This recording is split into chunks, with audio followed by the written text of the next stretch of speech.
Andes University is located in Bogotá's historical city center. The campus area is around 163,370 square meters. There are 13,459 undergraduate students, 625 full-time professors, 372 doctoral students, and 2,744 students are working a master's degree. So can you imagine how much waste is produced due to the amount of people?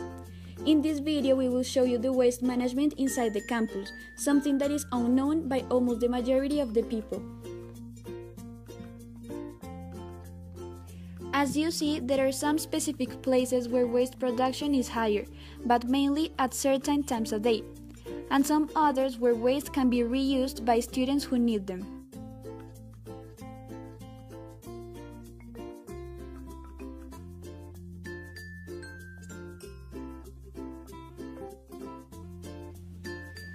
People are not aware of the process involved in their own waste production and are not conscious either that it is important to throw garbage at design sites and classify it properly, generating inconvenience to the whole community who express their dissatisfaction through social networks.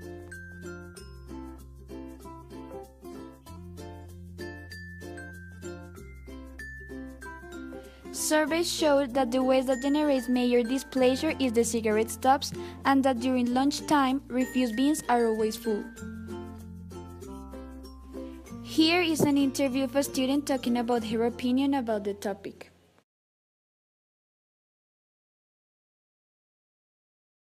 In my personal point of view, the refill water points that are throughout the campus are an excellent way to decrease the amount of waste produced by plastic bottles, and that's why I use them every day.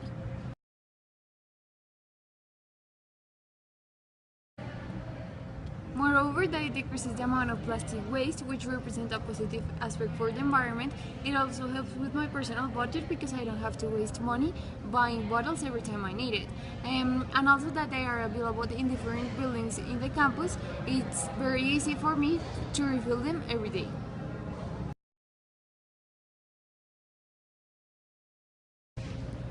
Yes, sometimes I have to wait while others refill their bottles, but this doesn't bother me because the benefits are worth it.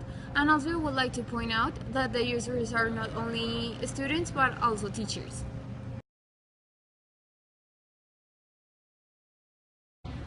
They should take into consideration that this is an efficient action that the university promotes so that every student sees its benefits and be environmental friendly. If it is free and it is better for everyone, I don't see any reason so people don't take advantage of it.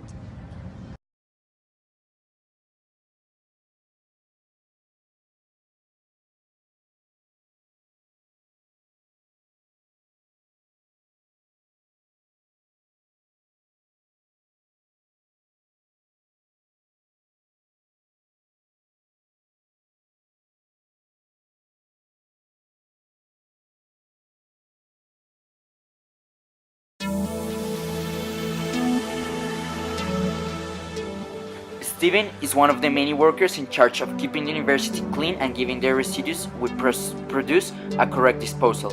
A normal day for Steven starts at 6 a.m. at one of the 3 chutes the university has, which is located in the Q building. First, he checks if there is any disorder left from the people of the night shift, which goes from 3 to 10 p.m. Then he grabs a trash cart and goes along with the other workers checking for the garbage in the J building, the cafeteria and the labs that are closer to the Q. Because of the construction, most of the residues are placed in the ML due to the transportability. When the residues are finally collected, Steven starts with their classification. There are 4 main divisions that are biological residues, which can only be collected between 6 and 8 a.m. Later, these residues are kept on a special freezer, which is that white square you may see, so they do not produce any smell while they are picked up. We can find in here mice or any residue from the morgue. Then there are chemical residues, that are all those residues that are disposed from the labs, and they are classified taking into account how dangerous they are. Then there's a special company in charge of picking them up and giving them the correct treatment. We can find in here chemicals disposed from labs such as used oils, and also any material used in the sports center such as band-aids, etc. Finally, there's the ordinary residues, which is composed by cardboard, glass, plastic and paper. All the workers try to differentiate each material when collecting the garbage by the use of different bags. However, it is complex as the people are not aware of the classification of garbage, and therefore the process is much more difficult. Once the material is in the chute, cardboard and plastic are compacted. The university has bought special machines that can compact an average of 6 to 8 bags of plastic or cardboard for each compact box generated. On the other hand, glass is packed and delivered to the trash management companies without any process. Plastic bottles are compacted and its caps are delivered to special foundations. The same charity process happens with the recycling cartridge. During the whole process, Steven is constantly cleaning the chute with hypochlorite and pressurized water in order to accomplish the sanitary regulations that are pertinent. This includes washing the floor, the rooms, walls, and the bogies, which especially need to be washed at least 2 times a day as they tend to have a lot of remaining liquids and trash. Mostly the same processes occur in the ML chute before the garbage truck passes between 10 and 2 p.m. Due to its size and lack of machinery, the J chute is not used as the others. Now we need to look for the big data in order to understand the impact of our residues may generate. In 2015, the university was responsible for almost 315 tons of garbage, including ordinary chemicals, scrap, and others. This confirms that it is necessary to give a correct management of all these residues. Since 2014, the whole general services management changed completely. Now, we're able to know which zones are the ones where more garbage is produced, which labs or restaurants produce more waste, etc. Throughout all this data, the university has been able to conclude the following. The concessions, such as restaurants, coffee shops, and others, represent the highest amount of waste production in every aspect, mostly organic. For example, the orange spot on the 5th floor of the ML produced until last year nearly 260 kilograms of orange peel waste, which represented 40% of the whole waste generation of the building. The ML building is one of the most critical zones when we talk about waste generated. From 261 tons of ordinary waste in total, this zone was responsible for about 74.5 tons.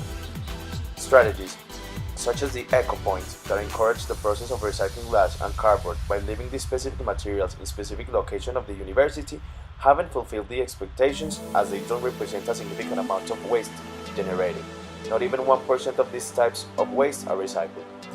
On the one hand, the common zone's waste of the SD building is 9 tons, while just the restaurant of the 10th floor produces almost 13 tons of waste. Due to all this information, the data collected reveal the university has initiated some strategies in order to reduce, recycle, and reuse the waste produced in such a way that costs are as low as possible and a sustainable management.